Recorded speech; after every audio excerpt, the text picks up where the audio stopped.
Muy buenas tardes, amigos de Portal de Curuguatí, el gusto de saludarles. Estoy en compañía del profesor Rudecindo Viveros. Hace tiempo queríamos hablar con él porque están acercándose las internas partidarias de las elecciones para un nuevo periodo de gobierno en la Municipalidad de Curuguatí. Es bueno hablar un poco sobre la historia política de Curuguatí, cómo vinimos y cómo llegamos hasta este lugar. Y él fue parte de esta historia de Curuguatí. Varias personas que hoy en día ya muchos ya no existen más, pero hay personas todavía que siguen con nosotros. Es importante saber cómo fue Curuguatí al comienzo, partiendo de la época de la dictadura, viniendo acá, para que lleguemos hasta este momento. ¿Cómo está, profesor Vivero? Un gusto, muy buenas tardes. Buenas tardes, Elías, buenas tardes a los que observan este portal. Y amigos, estamos para lo que ustedes llegan y podamos desencadenar, vamos a decir así, de lo que ustedes quieren saber. Profesor, lo que nosotros queremos saber es cómo comenzamos nosotros. En la dictadura se manejaba a través de decreto, creo, los intendentes, y creo que también existían los concejales cuando eso... Sí, señor, había una junta municipal, porque todos los municipios, todos los pueblos tenían una junta municipal y un presidente. Cuando yo llegué aquí estuvo ¿Qué año llegaste? Yo llegué en el año 1977, en junio del 77. Y yo llegué allí como profesor aquí en la Escuela General Artigas, profesor de grados. Entonces, después estoy adelantando un poquito, 76, yo llegué, 77, ya iniciamos nuestra actividad en el Colegio Capitán Troche, que fue iniciado en el 76 también, pero por el traslado de la directora, la esposa se llamaba Emma Duarte de Barrios, de un militar. Se trasladó su marido y tuvo que irse ella. Entonces quedó el colegio sin cabeza. Y ahí fue que los padres fueron a pedirme para que yo me hiciera cargo del colegio. ¿Del colegio del liceo Troche. Liceo en ese liceo, sí. Nacional. Liceo, no, nacional, sí. Entonces, como yo tenía otra actividad, yo ya me dejé de la docencia acá de la Artigas, por razones económicas, ¿verdad? Porque el salario del maestro era muy poco. Entonces yo tenía un bar, una parrillada, allá donde está Bravane. Y se fueron los padres a pedirme para que yo me hiciera cargo. Y el liceo, o sea, los alumnos estaban sin cabeza, sin plantel de profesores. Y tomamos el reto y empezamos a trabajar. Estaba en una casa detrás de la iglesia, en una casa de un vecino, ahí funcionaba el liceo. Ya en el 77 llegaba al segundo curso, porque el primero estaba en 76, nos trasladamos a la municipalidad. En la municipalidad siempre estaba ahí, ¿verdad? Ahí, en ese terreno. ¿Y la plaza también? La plaza y la iglesia estaba frente a la municipalidad, y la municipalidad estaba frente donde es Copaco, ahí en esa esquina.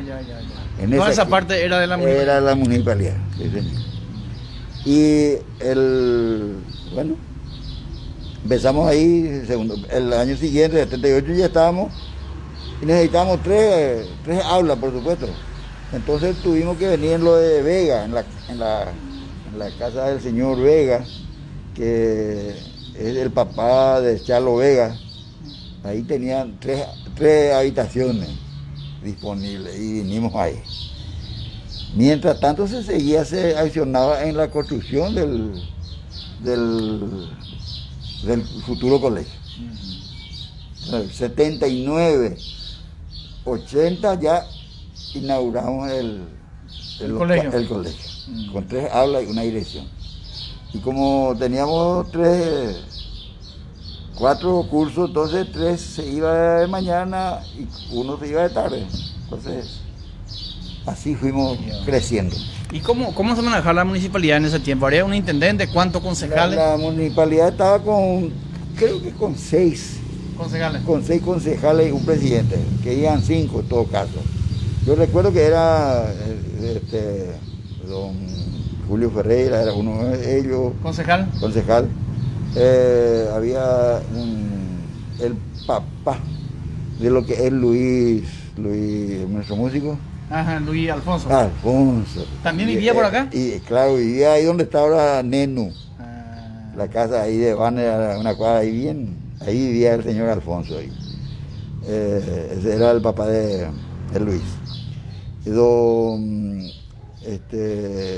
El que tu vecino allá, don Gil Rivarola. Rivarola, el papá de Gil también era. Don Paolo. Concejal también. Concejales también eran ellos. Pero eso, ¿hasta cuánto tiempo el periodo era? Yo no te puedo decir cuándo te habrá sido de 5 años o 3 años, qué sé yo, eran reelectos. O elegidos. O elegidos. Pero vos no asumiste nunca la concejalía, la intendencia. No, yo, la intendencia yo asumí por decreto del presidente Stroessner en el año 1988. 88, sí. Un año antes de que cayera la isla. Y yo me fui con la caída. Yo salí vos fuiste por decreto, tenía por concejales. Decreto, ¿Cuántos concejales tenía? Y lo mismo no se estaba renovando. Estaban el profesor Paoli, estaba Rivarola, estaba Ferreira, estaba otro y otro más. ¿Verdad? Pero en aquel entonces, vamos a ser sinceros, no tenía tanta relevancia la municipalidad. La Junta Municipal. La Junta Municipal no tenía importancia. No tenía participación. Muy poco. Y yo como intendente tampoco tenía cifraba mucho interés y mucha esperanza en mí para que hiciera algo. Pero mi primer intendente era General Benítez. Es lo que me acompañaba y gracias a eso. Cuando eso estaba todavía. Estaba, claro. El Benítez prácticamente era el que manda más de acá. Y era el comandante del cuartel y en aquel entonces no había policía. No había. ¿No? Había un departamento de asuntos civiles de la Fuerza Militar. De la quinta de Ige en aquel entonces. Y Ñarola militar. Y era cumplidor porque Curuguatú, por la fama que se le atribuyó y porque todos los delincuentes corrían y venían a Curuguatú. ¿Ah, sí? Sí. Ese era el lugar, el lugar de maleo. De todas partes. De todas partes. Y cuando eso la ruta tenía ruta roja. Que hasta con el Oviedo hay que ir. Con ruta roja, ¿verdad? Sí. Pero ¿cómo se trasladaba la gente? ¿Había micro ya en el 89? Había, claro. Ya había. ¿A partir de cuánto por ahí más o menos se mejoró la ruta acá? Y después de aquellos lados vino construyéndose, se vino de Oviedo a Carallao, de Carallao a Butuí y continuó hacia el norte, ¿verdad? Hacia el norte. Y quedó este tramo de Butuí, Capibarú y Curuguatú. Hasta Butuí. Hasta Butuí. Hasta ahí 100 kilómetros más o menos. Porque este nuevo... Se hizo recién. Este nuevo rumbo ya yo. Pero antes del 89 ya teníamos caminos hasta Oviedo. Sí, hasta Oviedo teníamos, claro, tierra. ¿Y la electricidad? No había.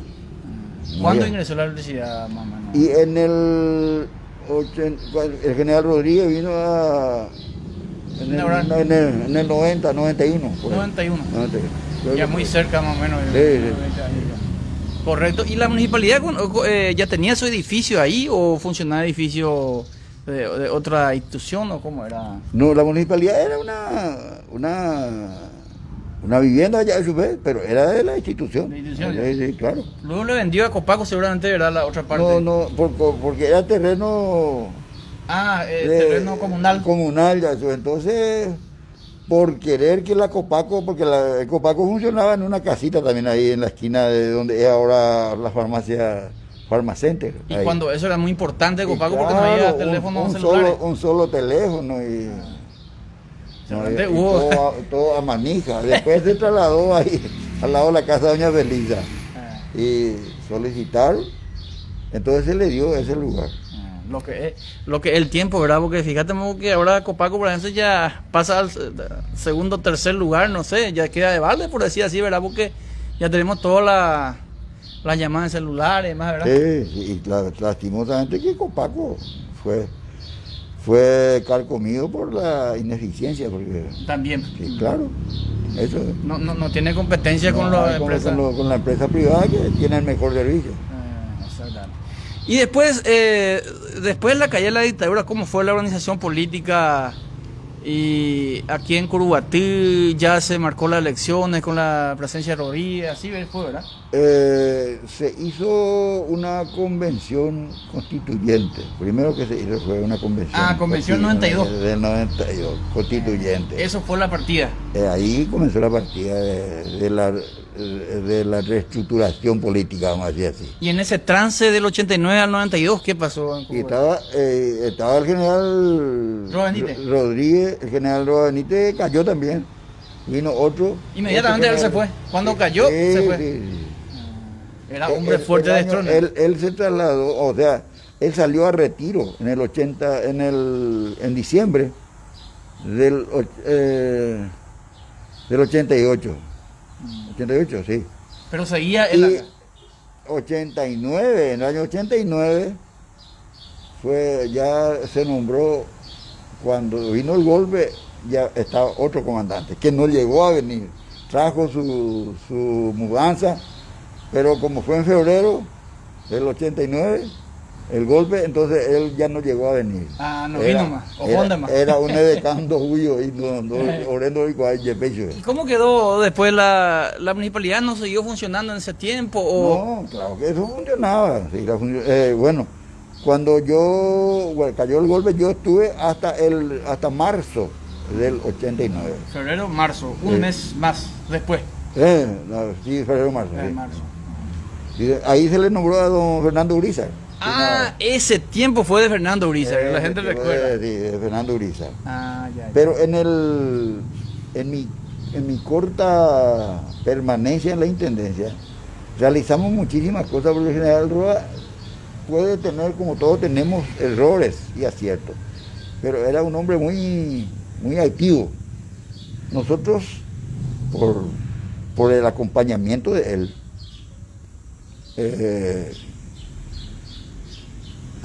firmamos muchos decretos, vamos a decir así, ¿no? Y varias resoluciones de la intendencia para lo más importante, porque yo en ese corto tiempo de un año de mi trabajo como intendente, de la actividad en el respaldo a la alimentación, por ejemplo, en el control de la carne, porque en aquel entonces, antes de que yo estuviera como intendente, vos era el único que podía faenar una semana, el otro compañero otra semana, y así estaban dirigidos. Organizando. Así estaban organizados los que podían. Faenar y ofrecer. Faenar y vender la venta de carne, ¿verdad? ¿Cuánta población más o menos teníamos en ese tiempo? Y habrá habido en todas las 2.000, 2.500, 3.000. ¿Y las colonias, eso? Yacicaní. Maracaná. No había colonia Manduana, no había. No había. No había Manduana, no había Cepar, no había. Solamente el centro de Yacicaní. Sí, el camino de Yacicaní. El camino ese nomás lo que había. Sí. ¿Y Ubutá? Tampoco. No existía. Villa Gatimí, pues, eso sí existía. Existía ya. Sí, existía ya. Villa Gatimí ya data de mucho tiempo también, ¿verdad? Y esa colonia Siete Montes, mira la historia, San Blas Conetí no existía. Bueno, y después don Fernando Urizar, y después ya vino ya en el 92 el cambio de la Constitución y se implementó ya las elecciones. Las elecciones. Y ahí fue electo don Atilano Arias. Fue el primer intendente electo. Constitucional. Electo por voto popular. Por voto popular. Exactamente. Y posterior a Atilano, ¿quién vino? A ver un poco si recuerdo yo. Después de Atilano creo que vino Tranquilino Silvero. Silvero no terminó. No terminó, subió después Páez. ¿Profesor Páez ya? El profesor Páez. Profesor Páez. Sí. Después del profesor Páez vino Alfonso Noria, creo. Sí, Alfonso Noria. Sí. Después Alfonso Noria, a ver quién vino. Ramón Vega. Ramón Vega no terminó, subió Wilma Mesa, después Pío Ramírez un día, creo. Un día. Pío Ramírez, y después. Y después ya. ¿Quién vino después? Después Ramón Vega vino. A ver un poco. Alfonso, Ramón Vega. Y Ramón Vega, Wilma Mesa. De Wilma Mesa se fue a Pío Ramírez. Y después ya vino Nelson, No, no. no todavía. Eh, Alguien más falta. Alguien. El oso. Ah, ya, pero el oso creo que subió 2 años y medio nomás, ¿verdad? Sí, ¿en vez de quién? Sí, para terminar a Carlos Roda. Sí, sí, para terminar el tiempo que le faltaba a Ramón Vega. A Ramón Vega, sí. Exactamente. Y después vino ya. Y mira, profesor, es increíble. Parece que la historia nos remonta y parece que estábamos cerquita nomás. Y hay que, Muchos años pasaron. pero te digo nomás, si rememoramos así. 98, 2008, 18, son 33 años. 33 años. Sí. Pero te digo, si recordamos el paso de las personas por las instituciones, pareciera que estábamos acortando. No se puede, pasa eso. Nuestro trabajo como intendente fue la culminación, la terminación del tinglado. Ese tinglado municipal tiene el piso construido con la ayuda de la intendencia y había un ingeniero, Willy Burger. Me acuerdo. Él hacía. Era la fiscalía, era su local, la fiscalía. Era su casa. Y él, con la ayuda de la quinta de ahí. Se construyó. Sí, señor. Él fue ingeniero. Él fue ingeniero. Es un alemán. Un alemán. Y bueno, hicimos un matadero municipal, un corralón, ordenamos la venta de carne, se dio libre venta de carne, con la condición de que todos los locales de venta debían haber sido azulejados y limpios. Mejorado. Y el pesaje de la carne tenía que ser, pero tenía balanza reloj, eso colgante. Porque antiguamente era una balanza. Sí, me acuerdo. Un botante, a veces. Me acuerdo. Entonces, si va a criaturas, le dan medio kilo, como 1 kilo, y así era. ¿Y cómo se puso esa madera que tanto recuerda esa foto antigua de la plaza? El general Ruanito. ¿Eso en qué año fue? Y eso fue ya en el 88. 88. Ahí la primera madera, el madero que se le puso ahí en la plaza. Sí, lo que están en la entrada. ¿Y ese carrito yerbatero? Y también hizo traer el general Ruanito. ¿Eso dónde se consiguió? Hacía Itacuri. Ese tractor era. ¿Pero funcionaba acá? ¿En esta zona venía? No. Ese trago así ya en desuso que ellos consiguieron allá en el monte. Estaba. Pero yo pensé que se utilizaba acá. No, negativo. Eso de trabajo. Dice que usaron los hierbateros para sacar del monte la hierba hasta la costa del río. Ya. Entonces se trajo aquí en la plaza. Se trajo ahí. ¿Cómo se llama la ciudad que está ahí? Después de Cruz de Carolina. Nueva Esperanza. Nueva Esperanza después solicitó ese. ¿Y la parroquia, la iglesia, en qué año también se inauguró en el 88, también con la ayuda del general Benítez, que a todo el mundo nos hizo trabajar. Vos no trabajaste porque no estaba, porque si no iba a trabajar. Yo estaba como director de colegio y me estaba ensayando para un desfile en mayo del 88 y ahí estaban trabajando, ahí trabajaban todos. Y me llama el general Rodríguez, director. Yo tengo mi semilla ahí, a ver. Así lo era. Claro, no había. Dice que cuando vean a la persona que no trabaja, les tira y y si tu casa está sucia, sí, ordenar, hemos botín de oro. Hubo amigos que no tenía puerta y diciendo, ese veñe mondata o gusta alguno de yucán de que era, yapocás con él, yapocás. Entonces uno se tiene que. ¿Vos no tenés en archivo una foto del general Roa Benítez? ¿Quién podría tener eso? Yo debo tener. Sí. Una foto que habría sacado. Sí, porque cuando yo asumí el cargo de intendencia. ¿Salieron juntos? Se hizo una gran fiesta, vino el viceministro del Interior a hacer entrega del. ¿Y Estrona llegó a Curubati? Sí, varias veces. En el cuartel, lo que más venía acá como. En la quinta edición. ¿Y alguno alto? En ningún alto. Acá de la inauguración del colegio Troche, nosotros lo realizamos con la presencia del ministro de Educación. En aquel entonces era Raúl Peña. Sí. Decime, ¿y cómo fue para la construcción o llevar el nombre del Roa Benítez del colegio Roa Benítez? ¿Quién dio la idea? Él también construyó y entonces, y ahí la gente, los padres de familia, como él era realmente el que esos 2 pabellones mandó a construir ese que está. El que está más abajo. Más abajo. Más abajo nomás. Ese pabellón. Ese que está bien abajo. Ese era el que cerca del tinglado, el que está largo ahí. Eso, el que está al lado del tinglado. Y conste que yo estudié ahí también el quinto, creo que tercero, cuarto, lo que era el tiempo, ¿no? Y en aquel entonces no se podía poner el nombre de una persona viva. Pero igual no le pusieron porque él ordenaba. Y pero él vino ahí a asistir cuando se inauguró. Sí, claro. Y esas fotos es lo importante conseguir un poco. Hubo festivales organizados, festivales ahí. Para la inauguración de ese colegio vino el elenco del Estado Mayor de la Fuerza Armada, la banda de músicos, vino ahí por ahí. A inaugurar. Y después muchos cantantes, cantores. Sí. Y bueno, y la capa asfáltica, yo creo, no sé si vas a coincidir conmigo, lo que le hizo aflorar más rápido a Curuguaty. Creo que con la llegada de las capas asfálticas, más verá. Totalmente de acuerdo. Sí, cuando llegó la capa asfáltica, entonces comenzó el flujo de trabajo, de trabajadores. Porque antes la clausura, si ahora no había capa asfáltica, teníamos una semana de clausura. Vamos a ubicarnos en el 70. ¿Cómo la gente iba a ir mercadería? ¿De dónde traían? ¿Cómo se manejaba la gente? Y todo de Oviedo y hacia Villa Gatimí. Villa Gatimí. Claro, del Brasil. Del Brasil. Eso para años, eso ya existía cuando... Ya existía. Yo participé también como yo vivía en Ipejún, en el año 1976, y acompañé un proyecto de apertura de camino de Ipejún a Villa Gatimí. Caminito. Abriendo con pala cargadora. Pala cargadora, ya había en ese tiempo. Y allá de Brasil se trajo y se abrió el camino. Y de ahí de Ipejún también trajimos, cuando yo era intendente, para hacer los límites, para demarcar los límites del terreno municipal.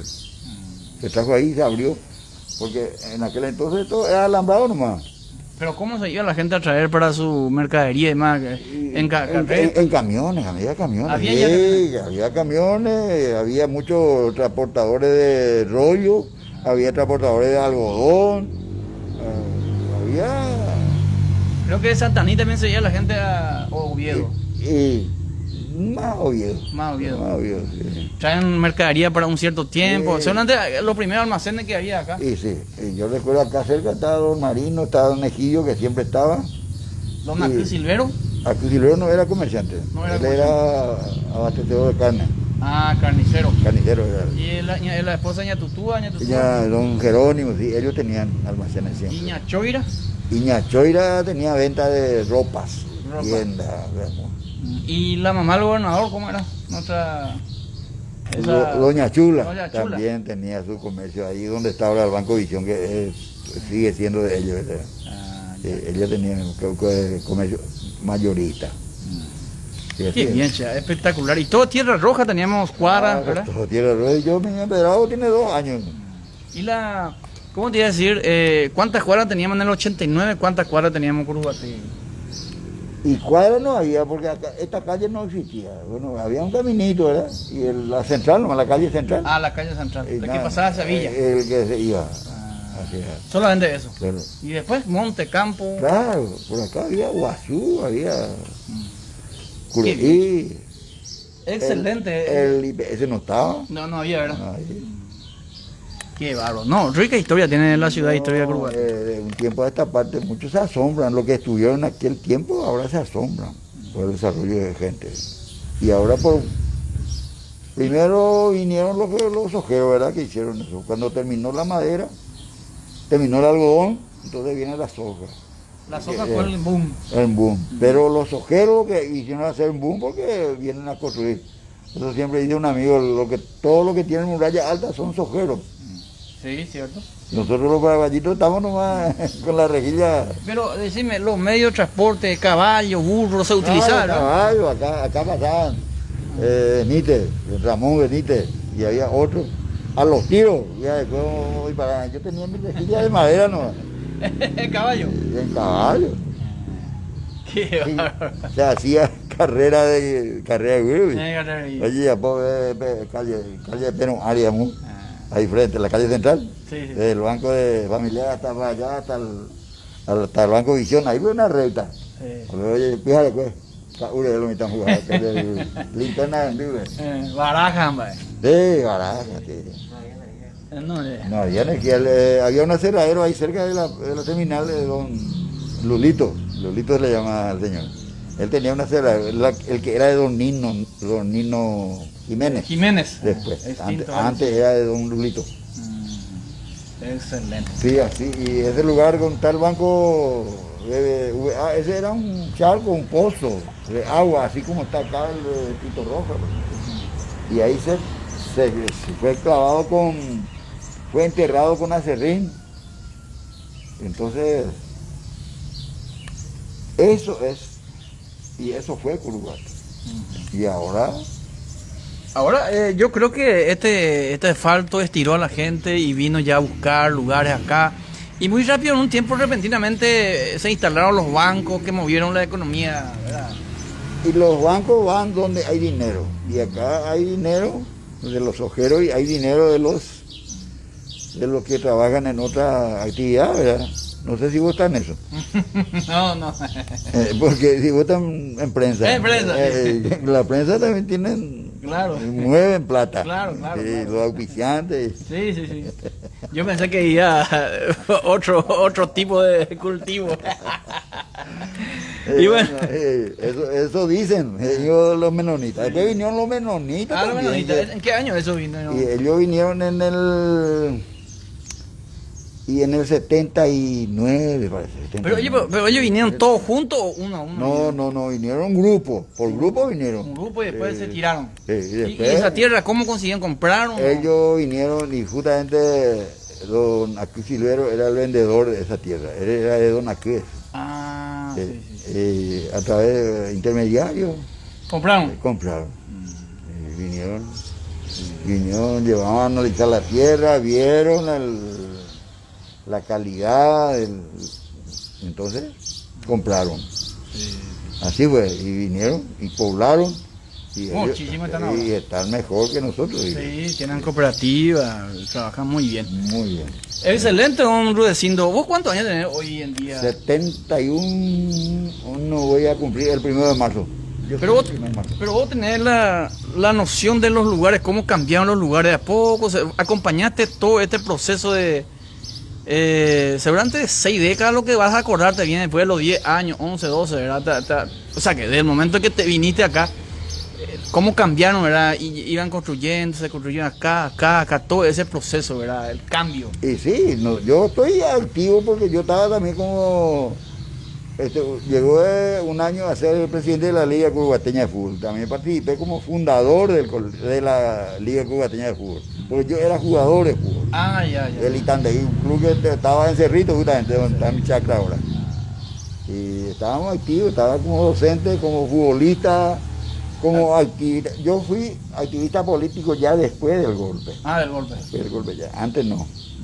¿Vos entraste por decreto? ¿Sabes qué? El decreto de nombramiento de intendencia yo no pedí jamás. Ni no sabía. Estaba acostado ahí en el piso, en la siesta.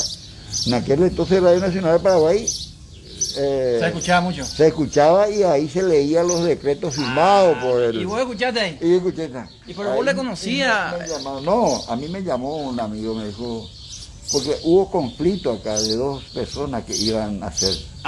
Ya de Julio Colmán y Pío Ramírez. No, ellos todavía no estaban. ¿No estaban? No. Era de Naro Paoli y de Pablo Amarilla. Y Paoli iba a ser el concejal, diputado después, ¿verdad? Sí, después fue el primer diputado después del golpe fue. Del golpe después. ¿Y Canindeyú ya existía ahí o como institución? Claro que existía. Ya después del golpe se formalizó también la gobernación, ¿verdad? Y sí, fue creada la gobernación. En el 92. En el 92. Fue creada la gobernación. O sea que en el 92 el cero y comenzó. Cuando yo fui intendente, había delegado de gobierno. Delegado de gobierno, sí. Delegado de gobierno. Eso es lo que lleva la información en la zona. Sí, no, él a la autoridad de lo que es el gobernador ahora. ¿Y quién era el delegado? 70, estuvo García de Zúñiga, el ingeniero García de Zúñiga. Pero no son lugareños, ¿verdad? No. Venían de allá. Venían de allá, claro. Eso era la gran conquista del pueblo, que tuvimos nosotros los pobladores de elegir a nuestro delegado a nuestra autoridad. acá ya. Y claro, en todo el país. Sí, claro, después en la democracia. Pero ellos, los delegados de gobierno, tenían local propio en las seccionales o dónde vivían. No, allá en Salto. En Salto. Desde el principio Salto del Guairá. Salto del Guairá era la capital. Pero extrañamente Curuguatí tiene más edad que Salto del Guairá y la ruta se abrió después ya, ¿verdad? Sí, se abrió después, no. La edad de Salto pues, no es mucho, porque eso 46, se pobló 47, por un conflicto que había entre Brasil. Brasil y Paraguay. Entonces, así nomás. Sí. Eso ya es otro problema. Pero fuimos conquistando espacios. Pero eso fue una gran conquista. La constituyente del 92 fue excelente porque... ¿Vos no participaste como constituyente? No, fue Pío Ramírez. Pío Ramírez. Fue. Él nomás, el único, ¿verdad? No, se fue también uno de Villagatín, un comisario retirado. Dos entonces. Dos, de Canindeyú. De Canindeyú. De todo Canindeyú. Sí. Y cada departamento de acuerdo a la población seguramente. Es que la gente no sabía, qué es lo que iba a hacer, y como muchos se fueron los que no saben, porque otros que se fueron tampoco saben. Pero se pusieron y se fueron. Seguramente que lo que escribieron, ellos para votar nomás ya luego participaron. Claro, porque los que escribieron... Lo que escribieron fueron, en aquel entonces el doctor Argaña era el que... la cabeza pensante. El relator. Del partido. Y entre Eusebio, ¿cuál es Eusebio? Un liberal. Ramón Ayala. Parece que sí. El padre. Porque el otro es muy joven todavía en relación a ese tiempo, ¿verdad? Y no, los hermanos ayer eran también, ellos eran constituyentes y escriben hace poco falleció el presidente de esa constituyente. Ese Hermes, Rafael Sayer creo que fue uno también. Y entre los colorados estaba Ifrán. Oscar Facundo Ifrán. Oscar, escuché. Era constituyente y el presidente de la... Y Otelo Carpinelli Yegro era el general de la zona de San Pedro, ¿verdad? Otelo Carpinelli Yegro. Él estuvo por acá de paso. ¿De paso nomás? De paso nomás, estuvo 1 año o 2 años, pues ellos no tenían mucha...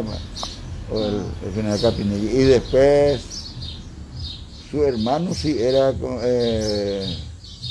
en aquel entonces ellos traían los víveres de allá y tenían un departamento administrativo de allá, se compraba todo y venía un camión Toyota a traerle a ellos para la alimentación. El hermano era el coronel Carpinelli. En ese tiempo era que los soldados sí o sí se le tenían que agarrar en partidos viendo que tiene baja y se iban. Sí, señor. Y buena falta hace. hoy los jóvenes que están... Muy buena falta. Ahora tienen... En aquel entonces pasaban mal, pero ahora como rey ya... Ahora viven bien, se les lava la ropa, ellos aprenden, estudian y tienen sueldo. Ojalá que todos los jóvenes que están aquí, ¿cómo decir? Haciendo piruetas en la moto. Eso depende ya de los padres, lastimosamente que los valores de los padres... Yo a tiempo me retiré del colegio, porque ahí estaban a punto, más de una vez tuve un encontronazo con alumnos que... La mala educación que se aprende en la familia. De los padres que no le hacía aprender el respeto a sus hijos. Porque la disciplina. Lastimosamente estamos así, es una falencia en nuestro pueblo. Excelente, profesor. Esta es nuestra primera entrevista. Luego, en una próxima entrevista, vamos a ir en su finca, porque él es productor también de hierba y productor de miel de abeja. Mira, vamos a mostrar un poco aquí a nuestra audiencia. Fíjense ustedes, miel de abeja producida en la finca y esa es la hierba. Pero vos no sos un conocido, más o menos te mantenés.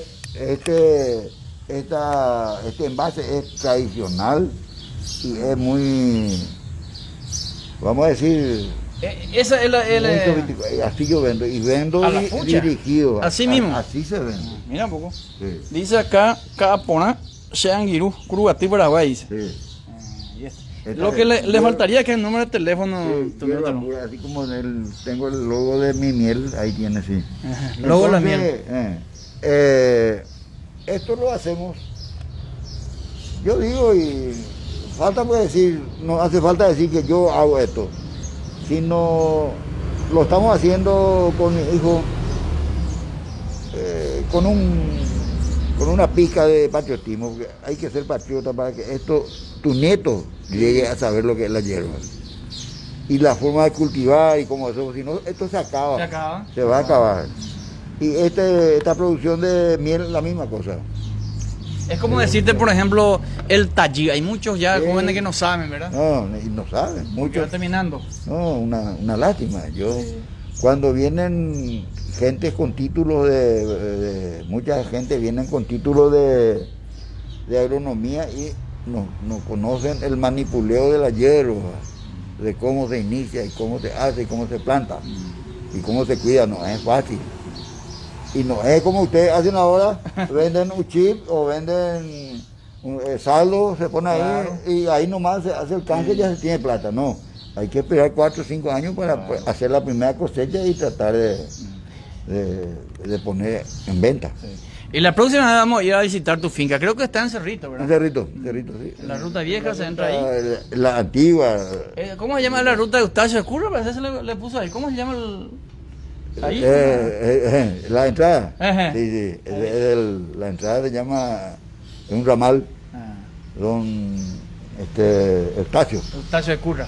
Él fue Eustacio Noria. Eustacio Noria. Correcto, profesor Rudecindo, le agradecemos mucho por conversar con nosotros. A nosotros nos apasiona la historia de Curuguatí porque un pueblo sin historia es un pueblo como si fuera que no existe.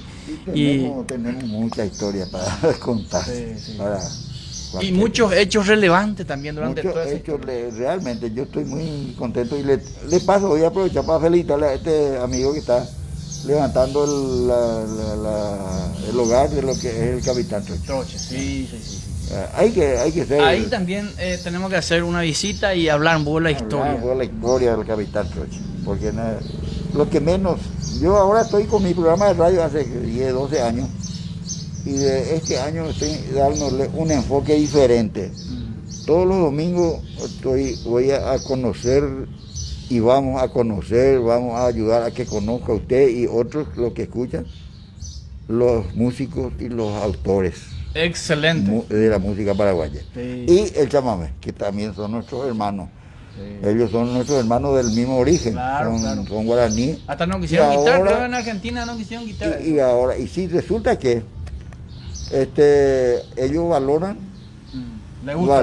les gustan, celebran, festejan. Y nosotros, sin embargo, despreciamos. Nosotros estamos más admirándole a otra música foránea, otro ruido que la música nuestra. Así mismo. Entonces lo hacemos y lo primero que está son 3 fechas cada domingo. Emiliano R. Fernández fue uno, Luis Alberto del Paraná fue la segunda programación, y mañana domingo a las 7 de la mañana voy a estar hablando por la biografía de Kemil Yambay. Un gran folclorista popular. Su nacimiento, él es considerado un héroe humano del folclore. Sí, señor. Y el chamamé hace 15 días fue considerado patrimonio inmaterial de la cultura. Es el chamamé. Y mañana vamos a hablar por ¿Vos tenés en Radio Popular tu programa, verdad? Antonio Tarragorro, no, en el Radio Agricultura. Agricultura. Agricultura a las 7 a 8. A las 7 a 8. Perfecto, vamos a acompañar. No, es como horario muy apropiado porque hubo allá o quema. Pero ¿quién no gusta y hoy, ¿no? Y aparte eso hablo de trabajo. Sí. Y ahí sí, veamos todo para estemos. Estamos hablando de industria. Pues allá está ya esa camino de la semilla por mañana. Vamos a acompañarle un poco. Le agradecemos a don Rudecindo Vivero. Esta es la insignia, vamos a mostrar un poco. ¿Este de qué colegio es? El Colegio de Enseñanza Media Diversificada. Colegio Nacional, ¿dónde eso es? ¿Y en Asunción? En Asunción. Egresado en 1969. 69, ¿cuántos años tenía yo? 19 años. Vamos a mostrar un poco. ¿Dónde para que vea? Seguimos un poco entonces al profesor Rudecindo Vivero. Le estamos acompañando acá en vivo y en directo. ¿Vos tenés también otra finca acá? Acá tengo una... Ah, una finca más. El inicio de... Aquí se inicia la hierba. Ah, la hierba. Sí. Este es tu terreno también. Este es mi terreno. El terreno es mi hijo, pero lo estoy usando porque Ajá. él no... ¿Qué? No, Hay mandiocal ahí en el fondo. Hay mandioca, hay zapallo, hay sandía, Ajá. hay... ¿Y qué vos tenés acá? ¿Enjambre o cómo se llama? No. En caja. Estos son... Ah, la producción de hierba. Aquí se inicia. Exactamente. Aquí se inicia, es el inicio de la... Sí, señor. Este es el vivero de la tierra. Vivero de la... Exacta, mira un poco, che. Qué bien, che. Se crea en maceta. ¿Usted supo alguna vez esto? Sí, ahí está. Este vos producirlo también había sido, en maceta. Sí. ¿En cuánto tiempo ese ya da para Y esto ya está para trasplantar? Esto ya está para ser trasplantado. Pero no lo estamos haciendo porque su tiempo es... tiene que ser trasplantado en el mes de marzo, abril. Marzo, abril. Sí, señor. ¿Cuánto tenés acá semilla? Y acá tengo 8.000. 8.000 plantas ya. Sí. Y ya este año, aprovechando porque se me está agrandando, está creciendo de más. Te voy a mostrar esto. Vamos a acompañarlo un poco acá. Estos ya son muy grandes ya. Sí, por Esto eso. ya necesita urgente trasplante. No, urgente, hay que trasplantar. Pero no puedo trasplantar esto porque estamos en verano.